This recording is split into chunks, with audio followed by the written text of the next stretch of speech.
ആകാശത്ത് അറിയപ്പെടുന്നവയിൽ വെച്ച് ഏറ്റവും പിണ്ഡമുള്ള നക്ഷത്രം. ഇത് നമ്മുടെ സൂര്യനേക്കാൾ 300 മടങ്ങിലധികം പിണ്ഡമുള്ളതാണ്. RMC 136A1 ചുരുക്കത്തിൽ R136A1 എന്നറിയപ്പെടുന്നു. ഇത് ഭൂമിയിൽ നിന്ന് ഏകദേശം 1,63,000 പ്രകാശവർഷം അകലെ ടാരന്റുല നെബുലയിൽ സ്ഥിതി ചെയ്യുന്നു. ഈ കൂറ്റൻ നക്ഷത്രം നമ്മുടെ ഗാലക്സിക്ക് പുറത്താണ്.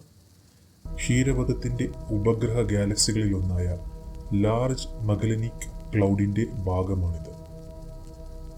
ദക്ഷിണാഫ്രിക്കയിലെ റാഡ്ക്ലിഫ് ഒബ്സർവേറ്ററിയിൽ ജോലി ചെയ്യുന്ന ജ്യോതിശാസ്ത്രജ്ഞർ 1960 ഈ നക്ഷത്ര സമൂഹത്തെ ആദ്യമായി തിരിച്ചറിഞ്ഞത്.